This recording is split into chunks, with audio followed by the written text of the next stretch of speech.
They left me on the curb with my suitcases as if I were trash.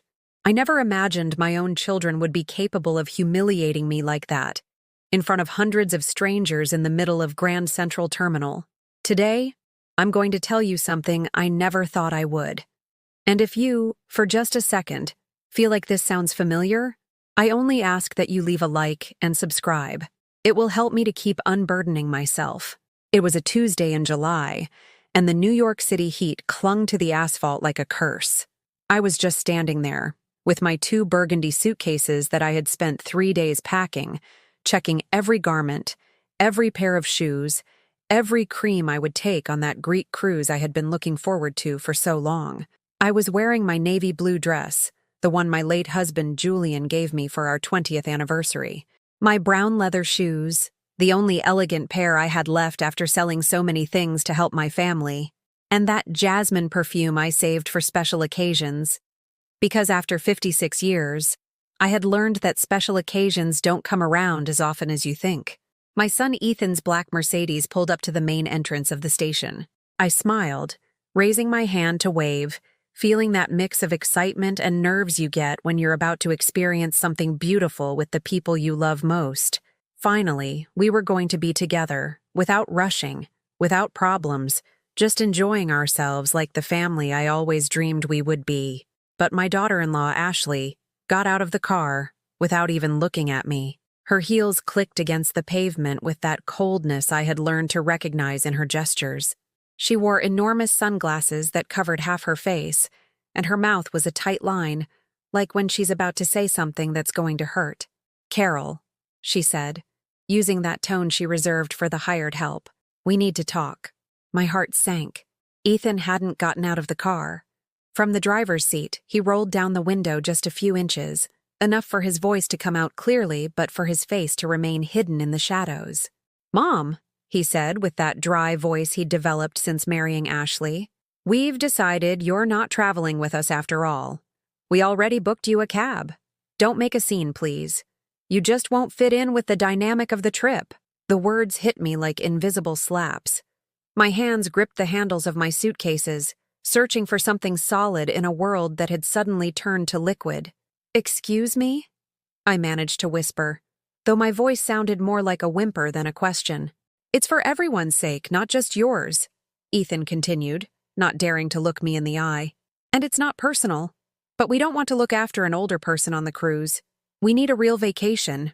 Ashley nodded from outside the car, crossing her arms. "Besides, Carol, you don't fit in with the caliber of the cruise we booked.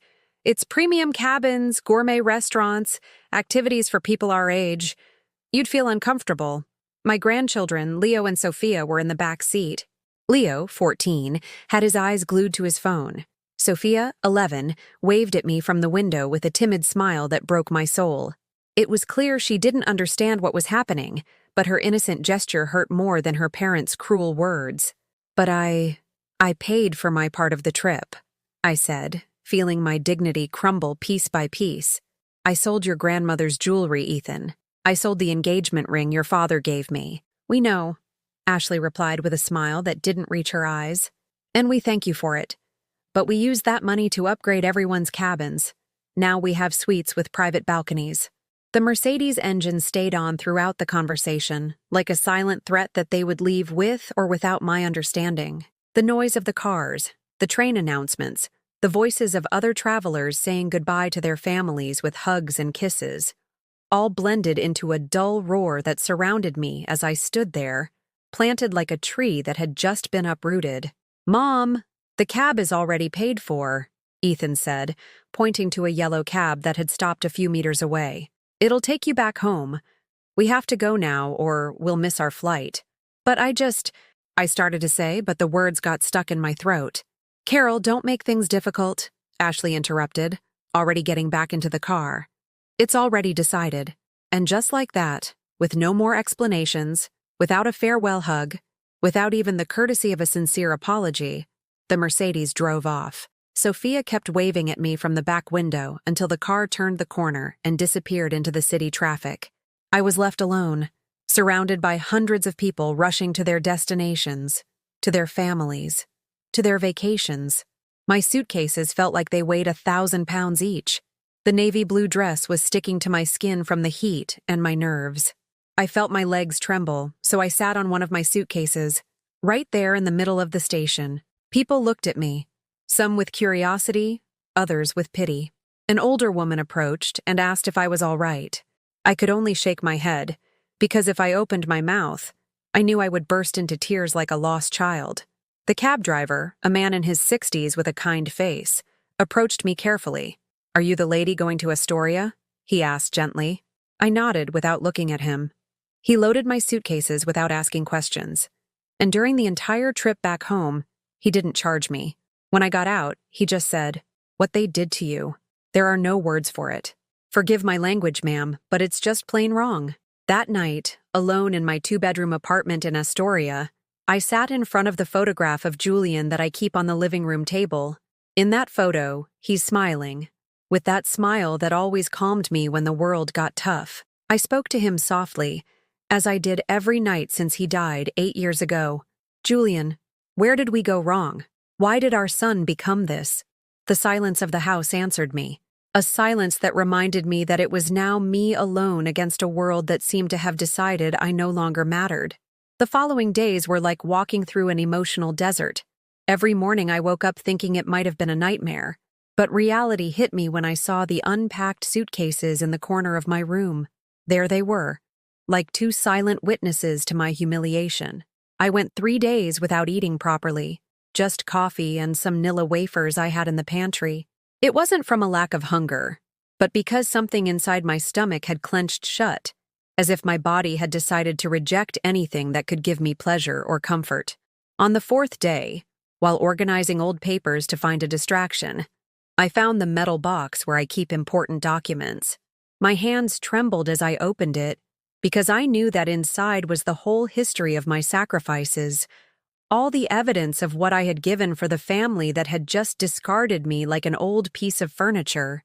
There were the receipts for the bank transfers I made to Ethan when he bought his first apartment, $50,000 that I took from my 401k, the savings Julian and I had put away penny by penny over 20 years of work. "It's just a loan, Mom," Ethan had told me. "I'll pay you back in 6 months when I get settled in the new job." That was 8 years ago. He never paid back a single dollar. There were also the papers from when I took out a second mortgage on this apartment to pay for Ashley's heart surgery. She'd had cardiac problems shortly after Sophia was born, and their private insurance didn't cover the entire procedure. "Carol, you're the only one who can save us," she had pleaded with tears in her eyes, hugging me for the first time since she married my son. Without this surgery, Sophia could lose her mother. Another $60,000, another loan that was never repaid. And there were also the receipts for all the times I bought clothes for the kids, paid for their private school, covered the expenses for their birthdays, their first communions, their end-of-year school trips. Every time Ethan called me with that helpless little boy voice he used when he needed money, "Mom, we're a little tight this month. Could you maybe?" And I always could. I always found a way. I sold something, took an advance on my widow's benefits, pawned the few pieces of jewelry I had left. Because he was my son, because they were my family, because I thought love was demonstrated through sacrifice. I vividly remembered the day I sold the Steinway baby grand piano Julian gave me for our 15th wedding anniversary. It was a beautiful black piano that filled the living room with its elegant presence. I had studied piano when I was young, before getting married, and playing those keys in the afternoon was my moment of peace, my connection to the woman I had been before, becoming just a mother and a wife. Ethan needed money to start his consulting business. "Mom, this is my chance to be independent," he had told me. "But I need $25,000 for the office space and equipment. Only you can help me." I looked at the piano, those keys I had caressed for so many years, and could only think about my son's future. I sold it within a week. I never played music again. But the memory that hurt the most was in a yellowish envelope at the bottom of the box. The letters Julian wrote to me when he worked as a traveling sales representative. In one of them, dated 3 months before he died, he said, "Carol, my love, I worry that you sacrifice so much for Ethan. He's a grown man now. He needs to learn to stand on his own 2 feet. Promise me that when I'm gone, You'll think about yourself too. I promised, but I didn't keep it. After Julian's funeral, Ethan and Ashley practically moved into my house for 6 months. It's to keep you company in your grief, Mom, they said. But I was the one cooking for 4, washing the whole family's laundry, taking care of the children when they went out to get some fresh air. My grief had to wait. The pain of losing Julian had to be tucked away in a corner of my heart to make room for everyone else's needs. And when they finally went back to their own house, mine felt so empty it hurt to breathe. But instead of filling that void with things for myself, I filled it with more sacrifices for them. More family dinners that I paid for and cooked, more gifts for the children, more financial help whenever they had any problem. Last week, before the humiliation at Grand Central, Ethan had called me again. Mom, we need to renovate the kitchen. Ashley is depressed with that old kitchen. I had just received a small inheritance from my sister, who had passed away the year before. It was $10,000, the only savings I had left for emergencies. Of course, son, I told him without hesitation. I'll transfer it to you tomorrow. Now, sitting on my living room floor with all these papers scattered around me like the pieces of a painful puzzle, I could see the whole pattern. For 8 years since Julian's death, I had been an emotional ATM, always available, always willing to give, always hoping that my generosity would be transformed into genuine love. But genuine love doesn't demand. It doesn't manipulate. It doesn't abandon. I picked up my phone and looked for Sophia's Instagram profile. There they were, pictures from the cruise. Everyone tan, smiling, toasting on the deck of a white yacht that gleamed under the Greek sun. Ethan was wearing a white linen shirt I had bought him for his last birthday. Ashley was wearing a designer dress that cost more than my benefits for 3 months. The kids had new snorkeling gear, underwater cameras, the best of everything. And in the caption, Sophia had written, "The best family vacation of our lives. Thank you, Mom and Dad, for this incredible gift." Thank you, Mom and Dad? And who had really paid for that incredible gift? My phone vibrated with a WhatsApp message. It was from my neighbor Pat, a woman my age who lived in the apartment next door. "Carol, I saw the pictures of your kids' trip on Facebook. So elegant. You must be so proud. How was the cruise?" I stared at the message for several minutes, my fingers frozen on the screen. What was I going to tell her? That they had abandoned me at the station like a dog? That they had spent my money on luxuries while leaving me alone in New York? In the end, I wrote, "In the end, I couldn't go. Something unexpected came up. I lied to protect my family's image, as I had done my whole life. That night, for the first time in 8 years, I didn't set the table for dinner. I made myself just a cup of tea with honey and sat on the balcony to watch the lights of the city. The windows of other apartments shone like little life stories. Families eating together, children doing homework, couples watching television. And I was there, alone, beginning to understand that maybe loneliness wasn't my punishment. Maybe loneliness was my chance to meet the woman I had lost somewhere between so much giving and so little receiving. The tea tasted bitter, but for the first time in a long time, I didn't add sugar to sweeten the experience. Some truths need to be tasted exactly as they are. A week after the abandonment at Grand Central, when I was starting to get used to the bitter taste of loneliness, my phone rang at 7 in the morning. It was Ashley. Her voice sounded different, sweeter, almost syrupy, like when she wanted something from me. "Carol, good morning. How are you? We hope you're not too upset about the trip. You know we love you very much, but we needed family time. Just the 4 of us." I stayed silent, still in my nightgown, looking out my kitchen window as the coffee brewed. The city was waking up slowly under a gray sky that seemed to reflect my mood. "I understand," I lied, because I still hadn't learned to tell the truth when it hurt. "Great, Carol. That's why I'm calling. Look, while we were in Greece, Ethan and I were talking. You know Leo is starting high school in September and, well, the public school in our neighborhood isn't very good. We've found a beautiful private one, very exclusive, where the children of important people go. But of course, it's $700 a month, plus a $3,000 enrollment fee." There it was again. The request disguised as a casual conversation, the emotional manipulation wrapped in the gift paper of, "It's for the good of the grandkids." "Ashley, I tried to speak, but she interrupted me. Carol, you've always said that the children's education is the most important thing. And Leo is so smart. He has so much potential. It would be a shame for it to be wasted in a mediocre school, don't you think? Besides, you know how teenagers are. If he's not at the same social level as his friends, he could develop a complex. A complex. The word hit me like a slap. And what about my complexes? What about feeling like an idiot for being abandoned after financing their luxuries? I don't know if I can afford it, I finally said, feeling my heart race. There was an awkward silence on the other end of the line. Then, Ashley's voice changed completely. It became cold, sharp, with no trace of the previous sweetness. Oh, I see. So you can afford to renovate your apartment, buy new clothes, and spend money on yourself. But when it comes to your grandchildren, suddenly there's no budget. Renovate my apartment? New clothes? My apartment had the same furniture for 15 years, and I bought my clothes on sale or at secondhand shops. What was she talking about? I don't understand what you mean, I replied, confused. Carol, please. Pat told me you've been buying things for the house, that you've been shopping, that you're even thinking of traveling alone. It's obvious you have money saved up and you've decided to be selfish. Pat, my neighbor, the only person with whom I had shared my pain, the only one who had come over for coffee when she saw I was sad. I had told her I was thinking of using the little savings I had left to fix the leak in the bathroom, and maybe, just maybe, take a small trip to heal from the abandonment. A small bus tour to the Florida Keys. Nothing fancy. And she had told my daughter-in-law, but distorting everything, making me look like a stingy millionaire. Ashley, it's not like that. No, Carol. It's clear where your priorities are now.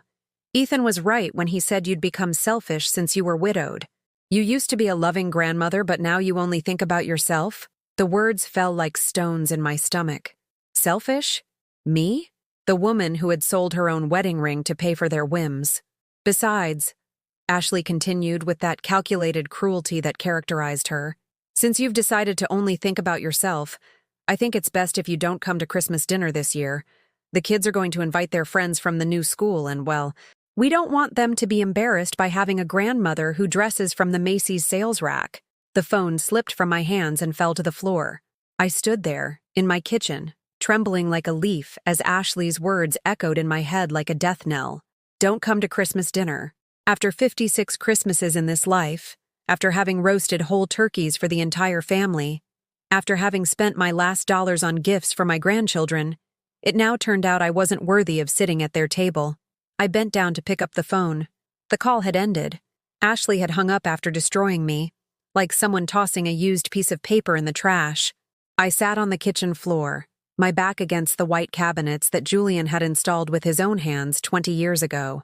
The cold of the tiles seeped into my bones, but I didn't care. My whole body was numb with shock. Selfish.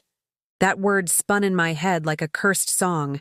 I, who had worked as a house cleaner until I was 60 to be able to help them financially. I, who had skipped meals to pay for their dinners at expensive restaurants. I, who had turned my home into their free hotel whenever they needed something. And now I was selfish for wanting to fix a leak? I didn't leave the house that day.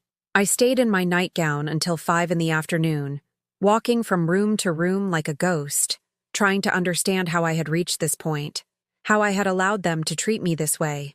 At one point, I found myself in front of the bedroom mirror. The woman staring back at me had gray hair that hadn't been dyed in months because the $25 for dye was money I preferred to save for the grandkids. She had deep, dark circles, wrinkles I didn't remember seeing before, and that beaten dog expression of people who have normalized abuse. "Where are you, Carol?" I asked the mirror. "Where is the woman who married Julian? Where is the woman who played the piano and dreamed of traveling through Europe?" The mirror didn't answer, but for the first time in years, I began to hear a tiny little voice inside my chest. A voice that had been asleep for a long time, but was now stirring uncomfortably, like someone waking up from a nap that was far too long. That evening, while eating a cup of instant soup alone at my table set for 4, my phone buzzed with WhatsApp messages. It was the family group, the Martin family, which included Ethan, Ashley, and me. Usually, I was the only one who wrote in it, sending pictures of food I had cooked in case they wanted to come over, or asking about the grandkids' health. But this time the message was from Ashley. Family, we have something important to tell you. We've decided that this year we're going to do Christmas just the four of us. We need to create our own traditions as a nuclear family. We hope you understand. Carol, you can do something nice for yourself that day. A spa day, or read a book. You're no longer obligated to cook for everyone. Another message arrived immediately after from Ethan. Yeah, Mom, we think it's for the best. Besides, the kids are too old for grandma games. Leo has a girlfriend now, and Sophia prefers to be with her friends. It's natural that they don't need, well, you understand. Grandma games? Need me less? My hands trembled as I read. It wasn't just Christmas. They were officially kicking me out of the family. After years of emotional blackmail disguised as love, now that they were tired of squeezing me dry, they were tossing me aside like a used-up lemon. I wrote and deleted 20 different replies. I wanted to scream at them, to remind them of everything I had done for them, to ask them how they could be so cruel. But in the end, I just wrote, "Understood. Have a happy holiday." And I left the group. It was the first time in 8 years I had made a decision for myself. It was small, symbolic, but it was mine. And for some reason I couldn't yet understand. I didn't feel sad. I felt strangely free. The days after leaving the family group were strange. It was as if I had broken an invisible cord that tied me to a routine of suffering. But I didn't yet know what to do with this newfound freedom. I woke up each morning expecting to feel the familiar weight of guilt. But instead, I found something akin to relief. On Wednesday of that week, while organizing Julian's closet, which I had never dared to touch, I found something that took my breath away. Hidden among his shirts was a folder with documents I had never seen before. My heart raced as I saw my name written on several papers in my husband's careful handwriting. They were legal documents. A will, deeds, contracts that Julian had signed without my knowledge. And there, in black and white, I discovered something that changed everything. I was the co-owner of the import business Julian had founded before we were married. The business that Ethan now managed.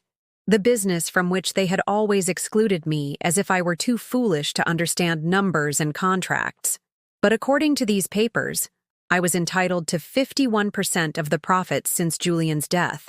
All these years, Ethan had been managing my company, living off my profits, while paying me a widow's stipend of $900 a month, as if it were an act of charity.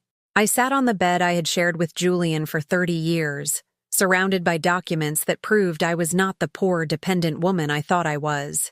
My hands trembled as I read every paper, every clause, every signature that gave me back an identity I didn't know I had lost. The phone rang, interrupting my discoveries. It was Ethan. His voice sounded tense, different from his usual condescending tone. "Mom, I need to talk to you urgently. I'm on my way to your place." He arrived 20 minutes later. When I opened the door, he wasn't alone. Ashley was with him, and for the first time in years, neither of them looked at me with that superiority I had learned to hate in silence. They seemed nervous, almost scared. "Mom," Ethan began, sitting on the sofa without my invitation, "we've been talking. We think we were too hard on you. The thing with the trip, with Christmas. Maybe we were hasty." Ashley nodded with a smile that didn't reach her eyes. "Yes, Carol. We've reflected, and we want you to know that you'll always be part of the family. The kids miss you." I remained standing, watching them from the living room entrance, Julian's documents still in my hands. For the first time in 8 years, they were the ones who seemed small, vulnerable, needy. "And Leo?" I asked. "Does he not need that private school anymore?" They looked at each other with an expression I couldn't decipher. "Well," Ethan said, clearing his throat, "actually, yes. But we don't want to pressure you. If you can't help us financially, we'll understand. Although, of course, it would be a shame for Leo to lose this opportunity because of money problems." There it was again. The manipulation disguised as understanding.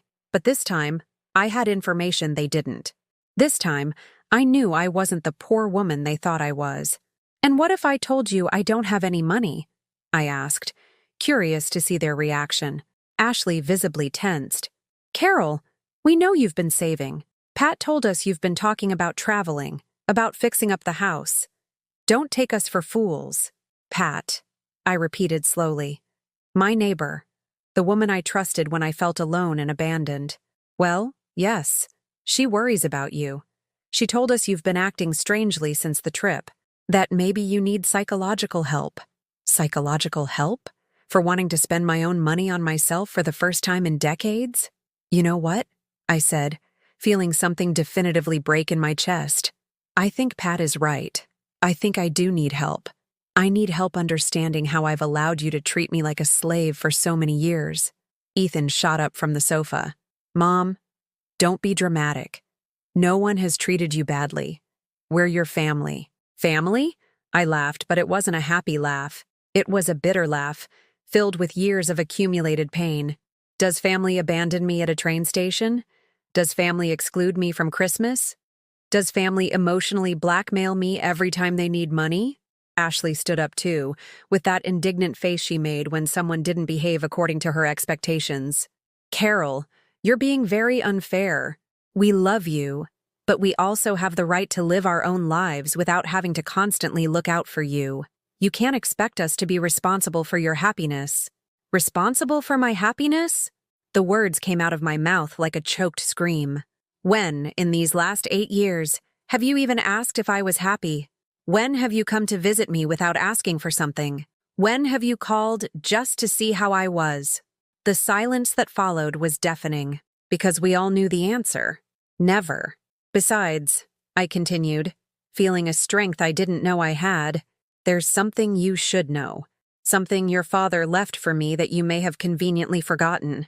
I showed them the documents. I saw the color drain from their faces as they read, saw Ethan swallow hard as if he had choked on his own lies. This can't be, Ashley muttered. Oh yes, it can. It turns out I'm not the poor widow you thought I was. It turns out that for 8 years, I have been financing your luxuries with my own money. Money from which you have been giving me crumbs as if it were charity. Ethan tried to speak, but I was no longer willing to listen to his excuses. For years, you've made me feel like a burden, I continued, like someone who should be grateful for the scraps of affection you give me. But it turns out I'm the one who's been supporting you. I'm the one who paid for your luxuries, your vacations, your comfortable life. They looked at each other like 2 children caught stealing cookies. But I no longer felt sorry for them. I no longer felt the need to protect their feelings. And do you know what the worst part is? I asked them. That not even now, with the truth on the table, have you apologized? Not even now have you acknowledged the damage you have done to me. Ashley was the first to react. And of course, it wasn't with an apology. Carol, if what you're saying is true, it's been a misunderstanding. Ethan has always managed his father's business. We never thought that, well, you never said anything. That I never said anything? I laughed again, but this time with more force. Are you seriously blaming me for not knowing my own rights? For trusting my own son? Ethan finally found his voice, but it sounded small, defensive. Mom, if there's some misunderstanding with the numbers, we can sort it out. But don't make a mountain out of a molehill. We're family. Families help each other. They forgive each other. You're right, I said. Families help each other. Families forgive each other. But they also respect each other. And you lost my respect the day you left me stranded at Grand Central like I was trash. They left that afternoon without getting what they came for. Without the money for Leo's school. But above all, without the submissive mother and grandmother they had known for so many years. That night, for the first time since Julian's death, I had dinner at the Italian restaurant on the corner. I ordered pasta with salmon, a glass of red wine, and for dessert, tiramisu. I spent more on that dinner than I normally spent on food for a whole week, and it was the most delicious meal I had tasted in years. Not because the food was particularly good, but because I was finally feeding the most important person in my life, myself. The next morning, I woke up different. I couldn't explain exactly what had changed, but it was as if I had been asleep for decades and had finally opened my eyes for real. The light coming through my bedroom windows seemed clearer, more real, as if someone had cleaned a dirty pane of glass that had been fogged up for years. I got up without rushing, something I hadn't done in years. I always had some urgency. Calling Ethan to ask if he needed anything, going to the market to buy ingredients in case they came over for a meal without notice, cleaning the house in case they showed up unexpectedly. But that morning, for the first time in a long time, I didn't have to take care of anyone but myself. I made myself a full breakfast. Not the usual quick toast, but scrambled eggs with prosciutto, fresh squeezed orange juice, freshly ground coffee, and one of those expensive muffins I always saw in the bakery window but never allowed myself to buy. I sat at my kitchen table, not standing by the sink as I usually did, and ate breakfast looking out the window, watching the city wake up without a hurry. After breakfast, I did something I hadn't done in 8 years. I turned off my cell phone. Completely. Ethan had tried to call me 3 times since 7 in the morning, surely to try to fix things from yesterday with more emotional manipulation, but I was no longer available 24/7 to solve other people's problems. I took the subway to Midtown Manhattan. It had been so long since I had used public transport without a specific purpose that I had forgotten how liberating it could be just to move through the city with no fixed destination. I got off at Times Square and walked aimlessly through streets I had known since I was young, when I was just Carol, not Ethan's mother, not Julian's widow, just me. I went into a small bookstore near Bryant Park. The smell of new paper and coffee enveloped me like a hug.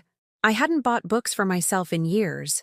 I always spent my few spare dollars on educational books for Leo and Sophia, romance novels for Ashley, biographies of successful businessmen for Ethan. But that day I chose 3 books just for me. A novel by Isabel Allende I had wanted to read for a long time, a travel book about Greece, and another about women who started over after 50. The clerk was a young woman with purple hair and a genuine smile. When she saw my selection, she said, "Excellent choice, especially this last one. My grandmother read it last year and says it changed her life. She started painting classes at 72. Painting. The word echoed in my head like a bell. I had painted when I was young, before I got married. Watercolors mostly. Landscapes. Portraits of flowers. Small, everyday scenes that I captured in notebooks I still kept in some forgotten drawer.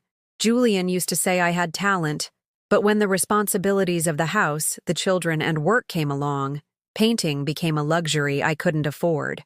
"Do you know where they sell art supplies around here?" I asked the girl impulsively. Her eyes lit up. "Of course. There's a beautiful shop on a charming street in the village. It's called the Gilded Brush.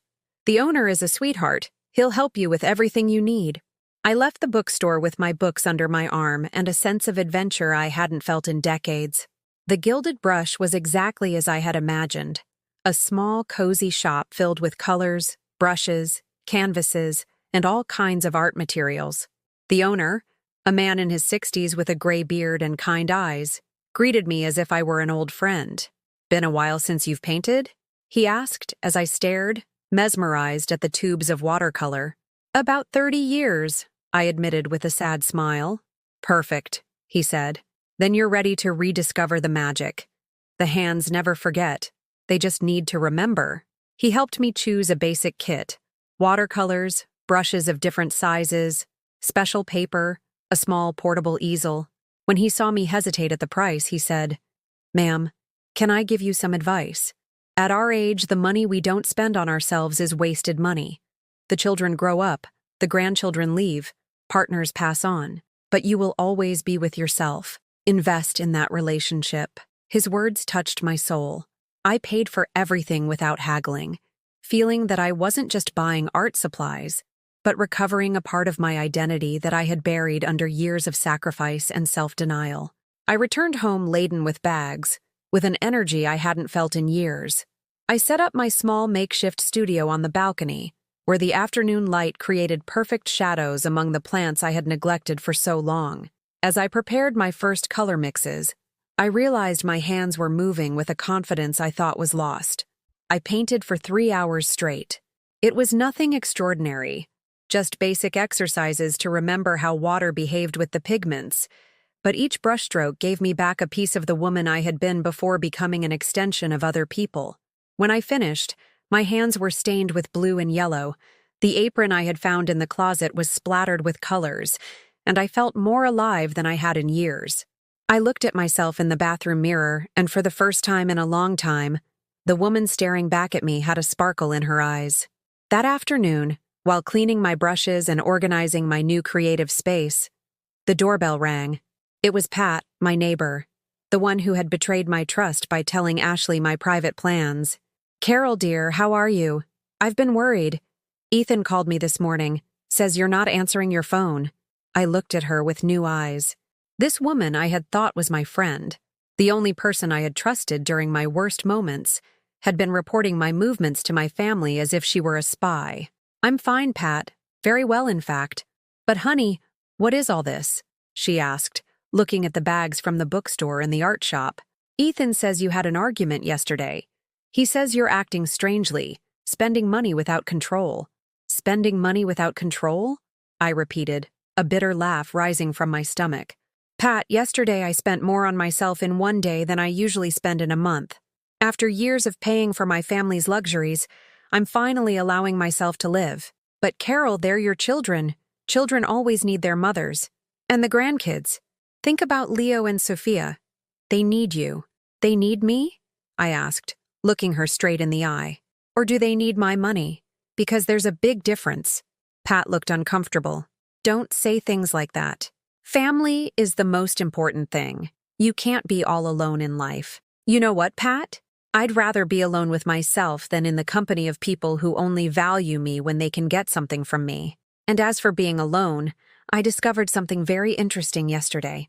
It turns out I have very good company when I'm with myself." After she left, I turned on my cell phone for the first time. I had 17 missed calls from Ethan, 5 from Ashley, and a WhatsApp message from Leo, my grandson. "Grandma, Dad says you're mad. Is it true we're not going to see you anymore?" That message broke my heart a little, but it also gave me clarity. The children were innocent victims of their parents' manipulation, but I could no longer be a victim to anyone.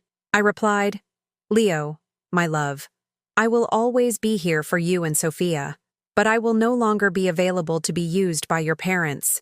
Whenever you want to come see me for real, not to ask for money but to be with me, the doors of this house will always be open." He didn't reply immediately, but I could see that he had read the message. That night I ate out again, this time at a small seafood place in the neighborhood where I ordered garlic shrimp and a glass of white wine. The waitress, a woman my age with a warm smile, asked if I was celebrating something special. "Yes," I told her without hesitation. "I'm celebrating that I've finally found the most important person in my life." "And who is that?" she asked curiously. "Myself." The following days unfolded into a strange routine where calm and anxiety seemed to play a game inside my chest. I would wake up early, make coffee, and paint.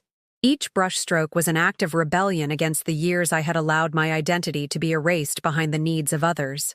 However, even as I felt this new strength budding within me, a silent fear also emerged. What would happen when Ethan discovered I knew the truth about Julian's company? One afternoon, while organizing the documents into a sturdier folder, I received a certified letter. It was from the law firm that had handled my husband's business for years. I opened it with trembling hands. In it, they officially confirmed that I was the majority shareholder of the company, and that by law, I was to receive the profits owed to me since Julian's death. A quick calculation by the lawyers showed that the amount owed was enormous. Hundreds of thousands of dollars that Ethan had managed as if they were his own. I felt dizzy. It was as if a new universe was opening up beneath my feet, but it was also terrifying. At first, I thought of calling him and demanding an explanation, but an inner voice stopped me. No. No more pointless arguments. No more pleas that would end in manipulation. I had to act with a clear head, not a wounded heart. I decided to make an appointment with the lawyer who signed the letter. He was an older man, with white hair and a tired gaze, but with a seriousness that inspired confidence. When he received me in his office, he offered me a seat and listened in silence. I showed him the documents and told him, my voice breaking, how I had lived in deception for 8 years. "Mrs. Martin," he said calmly, "what has been done to you is not only immoral, it is also illegal. You have the right to claim everything that is yours. But he's my son, I whispered. That's precisely why it hurts more, he replied. And that's precisely why you must decide what you want to do. Continue to be a victim or reclaim what is yours. His words pierced me like a spear. On the walk back home, I thought over and over about that question. Did I want to be a victim, or did I want to reclaim my dignity? That night, I dreamed of Julian. In the dream, we were in our old kitchen. He was slicing bread, I was pouring coffee, and suddenly he looked at me seriously, with those eyes that never lied. Carol, that's enough. Don't protect them anymore. Protect what we built together. I woke up with tears in my eyes, but also with a determination I had never felt before. The next day, dressed in my white blouse and a pair of slacks I hadn't worn in a long time, I went to the bank. I asked to speak with the manager, and, with the lawyer's help, we froze all the company's accounts until the legal distribution was resolved. I knew this would unleash a hurricane at Ethan's house, but for the first time, I didn't feel fear. I felt peace. The calls started that same afternoon. First Ethan, then Ashley, then even Pat, the neighbor, who now seemed more interested than ever in my decisions. I didn't answer. I put the phone in a drawer and continued painting. Each missed call was like a distant echo of the life I had left behind. A week later, Ethan showed up at my door unannounced. This time, he came alone. He was disheveled, with dark circles under his eyes, as if he hadn't slept in days. "Mom, what have you done?" he asked as soon as I opened the door. "What I should have done years ago," I replied calmly. "Taking care of what belongs to me." He ran his hands through his hair, desperate. "You've ruined us, do you understand? We have payments, debts, commitments." "I had payments, debts, and commitments too," I interrupted. "And yet I always found a way to help you. Now it's time for you to find yours." He looked at me in disbelief, as if he didn't recognize the woman standing before him. For a second, I saw in his eyes the little boy he once was, the one who ran into my arms after falling at the park. But then the man who had learned to manipulate and demand reappeared.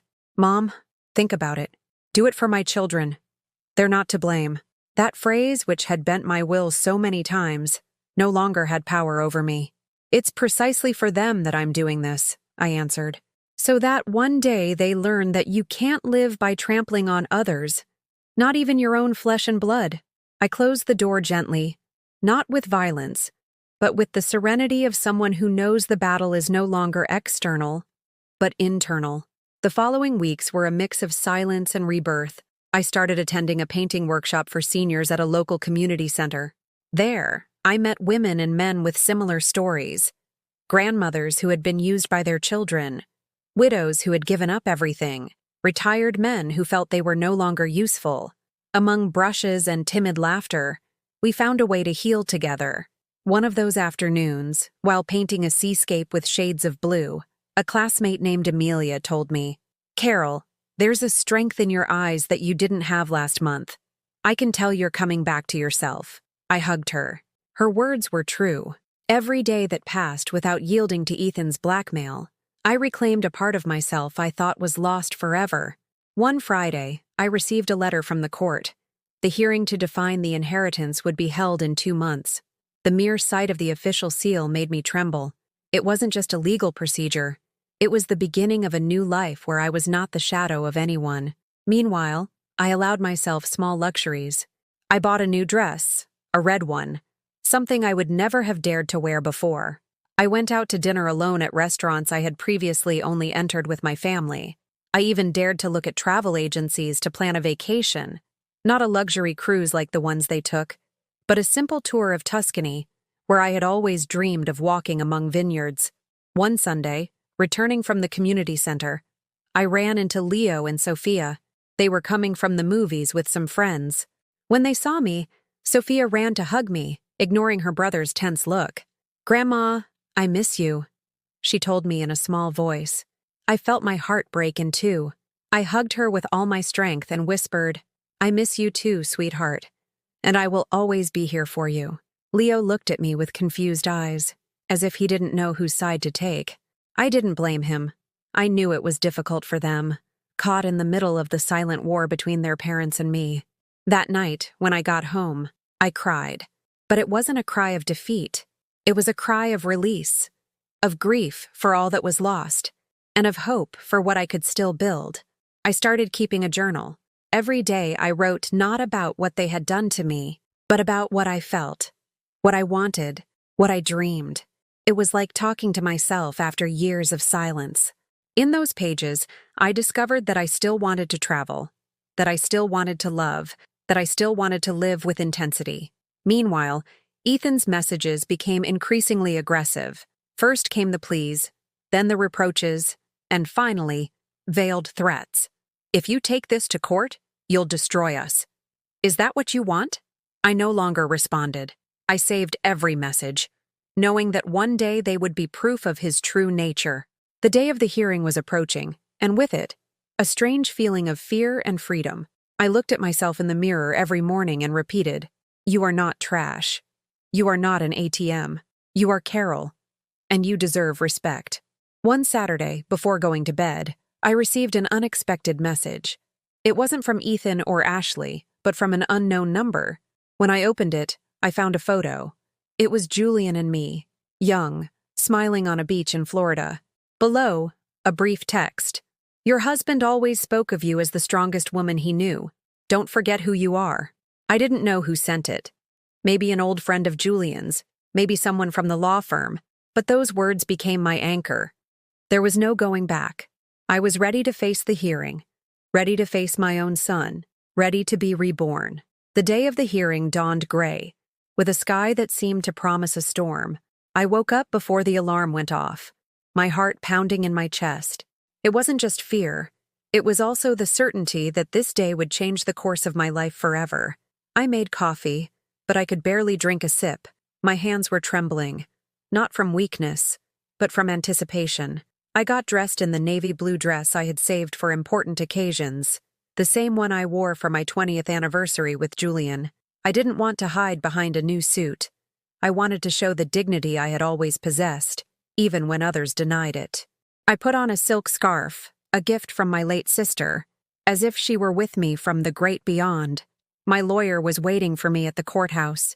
We walked through the long, cold hallways until we reached the courtroom where Ethan was already present, accompanied by Ashley. They didn't look at me as I entered. They were busy arguing in low voices, looking nervous. When our eyes met, I saw a mixture of rage and pleading in my son's eyes. In hers, pure contempt. The judge, a man with a stern face and round glasses, opened the session formally. My lawyer presented the documents confirming my rights to Julian's business. The will, the deeds, the contracts that Ethan had hidden for years. The evidence was so clear that an uncomfortable silence filled the room. "Mrs. Martin," the judge said at one point, "do you wish to make a statement?" I stood up. I felt my legs tremble, but I didn't let it show. I took a deep breath and spoke in a firm voice. "Your Honor, I am not here for revenge. I am here because for 8 years I lived in deception, believing I was a poor widow who depended on my son's charity. Today, I know it wasn't charity, but my own resources that he was managing as if they were his. I am not asking for anything that isn't mine. I am only asking for justice for myself and for the memory of my husband." My words resonated in the courtroom. Even some of the attendees looked up, surprised. I saw Ethan fidget with his hands.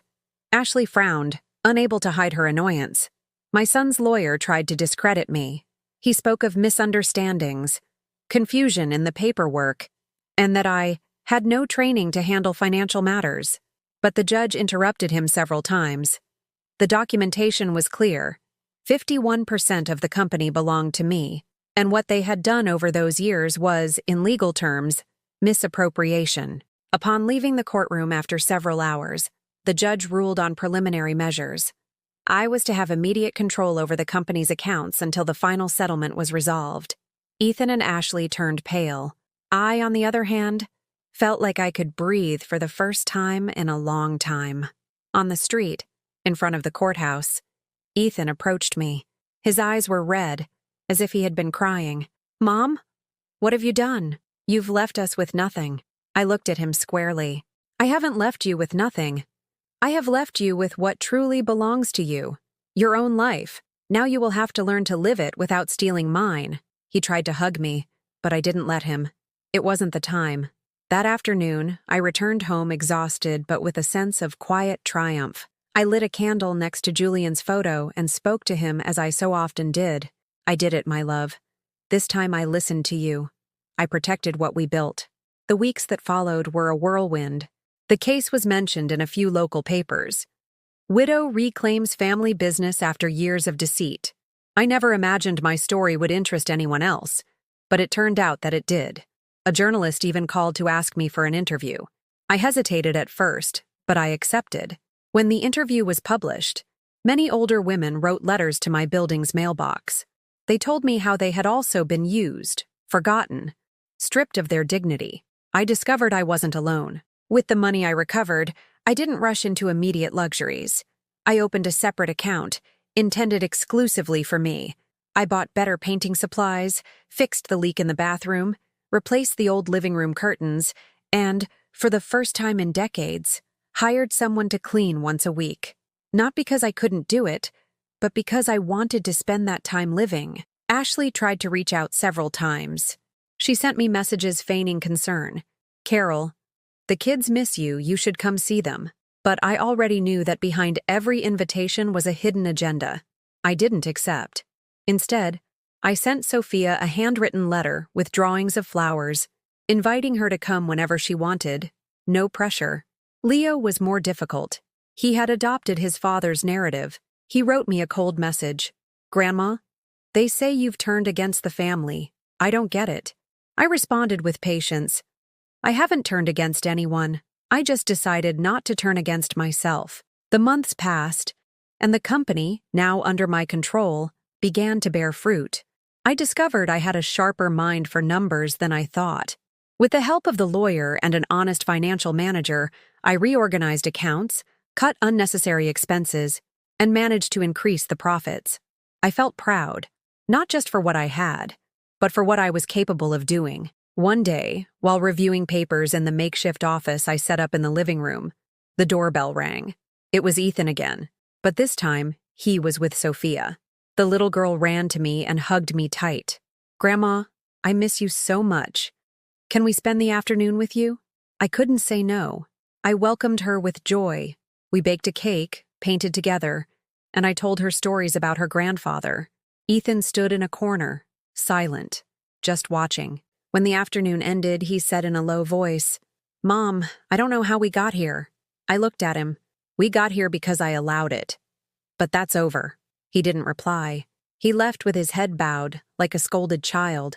I, on the other hand, felt I had taken another step on my path to freedom. That night, I opened the travel book about Greece I had bought months ago. I looked at the pictures of the islands, the blue sea, the white houses with blue windows. I smiled. Someday I would go, not as someone's submissive companion, but as the master of my own destiny. As I closed the book, I understood something profound. True wealth wasn't just in the money I had recovered, but in the dignity I had rebuilt with my own hands. And that no one could ever take from me again. Winter arrived in New York with a cold that chilled you to the bone, but a new warmth was beginning to grow inside me. It wasn't from the heating or a thick blanket, but from a confidence I had never felt before.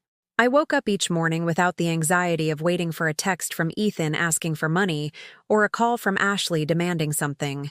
Now the silence of the phone was freedom, not abandonment.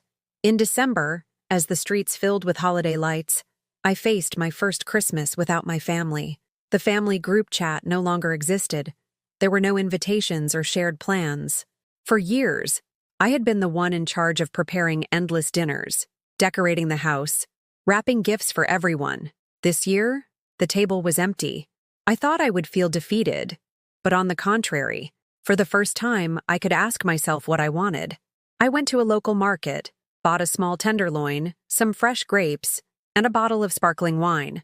I put on soft music, lit candles, and had dinner alone, unhurried, watching the city lights from my window.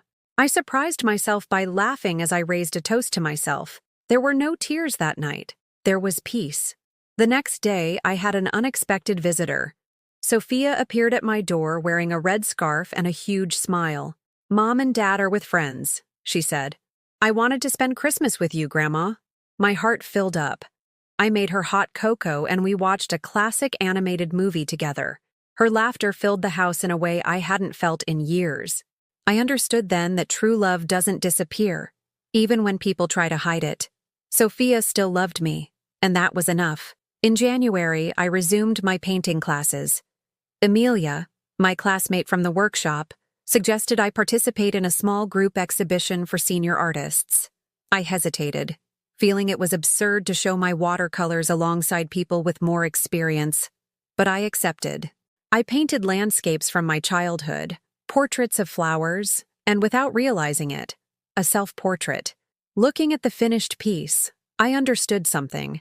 I was no longer the woman with the dull gaze from the mirror months ago. My eyes shone with a strength that said, I'm back. The exhibition was a modest success, but to me, it meant the world. Several people came up to congratulate me, and a gallery owner even asked if I had more work. I laughed nervously, but inside I felt a spark. What if there was still time to fulfill dreams I had buried? While my life was filling with color, Ethan seemed to be falling apart. The business, under my control, no longer financed his excesses. He started sending formal emails asking for agreements and family meetings. I didn't reply. I knew he just wanted to get access to the money again. However, one day I received a different letter. It was from Leo. Grandma, I'm sorry. I don't understand everything that's happening between you and Dad, but I miss you. Can we talk? I was moved as I read it. I replied immediately, and we met at a nearby cafe. Leo arrived looking serious, more grown up than I remembered. He was 16 now, and in his eyes there was a mix of confusion and affection. Grandma, Dad says you betrayed him, but I don't want to lose you. I took his hand. Leo, I never wanted to fight. I just discovered that I had been lied to for years. I don't want you to take sides. I just want you to know that my home will always be yours. He nodded, holding back tears. That day I realized that even when adults make mistakes, young people can see the truth more clearly than we think. The months went by, and little by little my social circle grew. I met a group of widows who got together for weekend trips. At first I thought I wouldn't fit in, but I ended up signing up for a trip to the Hudson Valley. It was liberating to walk through those historic towns, hear stories, and laugh with women who had gone through similar pain. We became friends, shared secrets, and toasted to the life we still had left. One day, returning from one of those trips, I found Ashley waiting for me at the entrance to my building. She wore an elegant coat and that fake smile that set my teeth on edge. Carol, we need to talk, she said. We have nothing to talk about, I replied, trying to walk past her. She stopped me with a theatrical gesture. Don't be like that. The children need their grandmother. What kind of example are you setting by staying away? An example of dignity, I answered. Her face changed instantly. Dignity? Do you think dignity pays for private school? Do you think dignity fills the fridge? I laughed calmly. More than you can imagine. Dignity feeds the soul, and without a soul, nothing is worthwhile. Ashley shot me a hateful look but said nothing more. She walked away, her heels clicking on the pavement, like an echo from a past that no longer belonged to me. In the spring, I received the final ruling from the court. Everything was in my name. The company, the accounts, the related properties. I cried when I read it, not for the money, but for the justice. For years I had been treated like a burden, and now the law confirmed the opposite. I was the rightful owner. With part of the profits, I decided to do something symbolic. I bought a plane ticket to Greece. Not a luxury cruise like the one they denied me, but a simple trip, organized by me, with small hotels and tours that I chose. When I arrived in Santorini and saw the blue sea stretching out before my eyes, I felt like I was closing a chapter.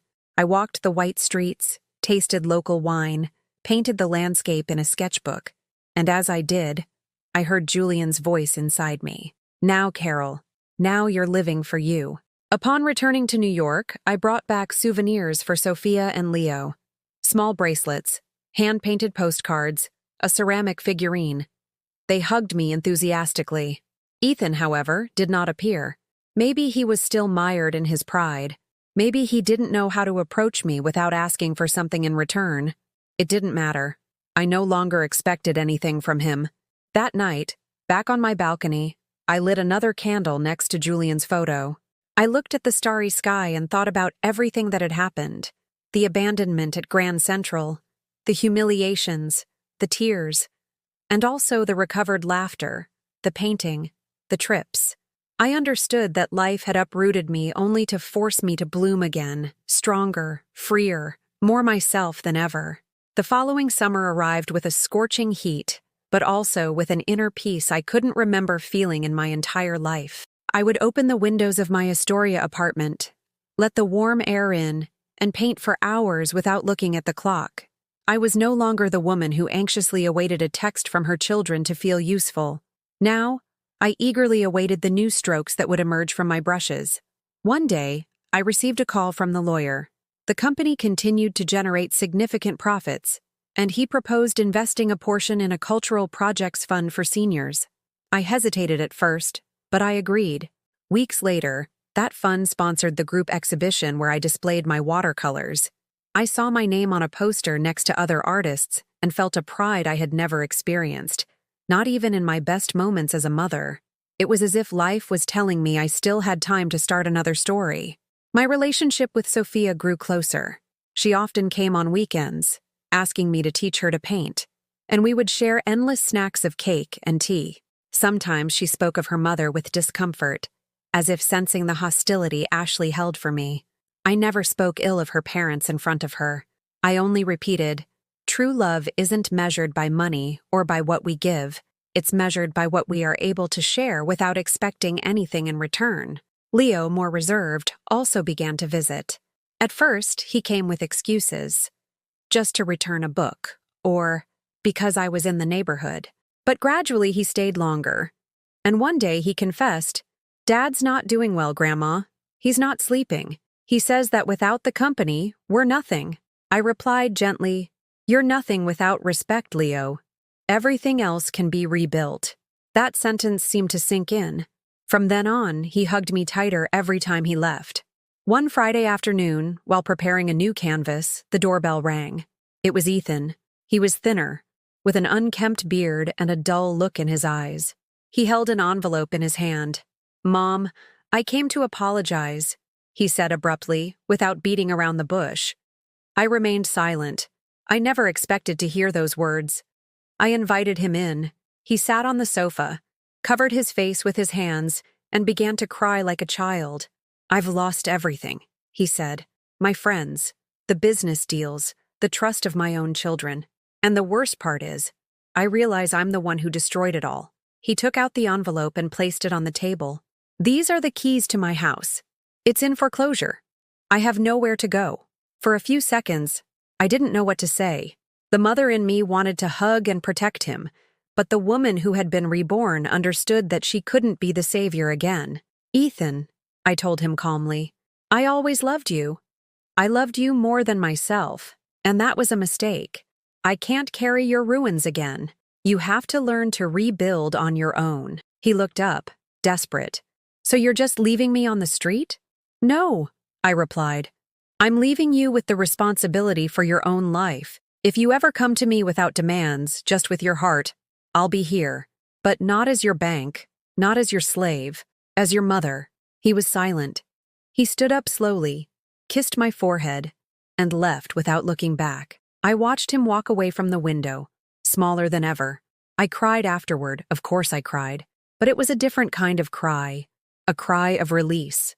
The following days were calm. I continued painting, writing in my journal, and planning a new trip, this time to Italy. Emilia and my other friends from the workshop encouraged me. "Carol, you have to live what you were denied before." One Saturday morning, I received an unexpected message from Sophia. "Grandma, can I stay with you for a week? I want to learn to paint better."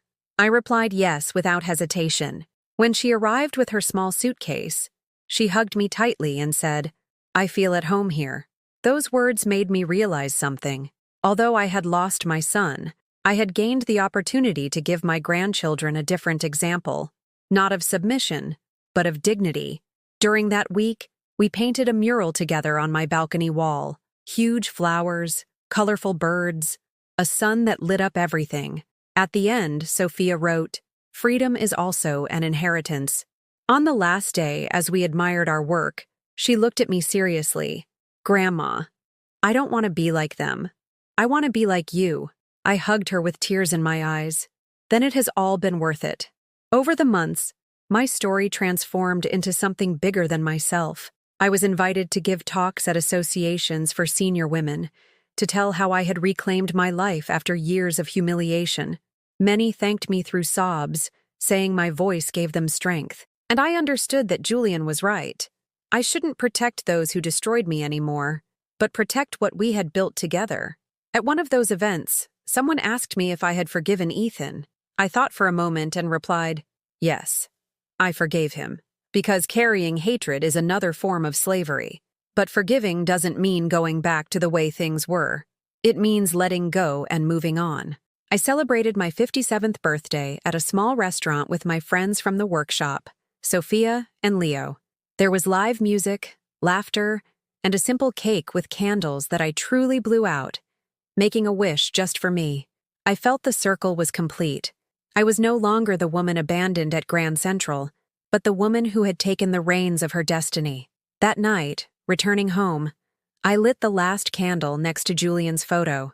"You know what, my love?" I said to him. "I finally learned to take care of myself, and that, in the end, is also how I honor you." The lesson from all I had lived through was clear. We must never allow our love for others to make us forget the love for ourselves.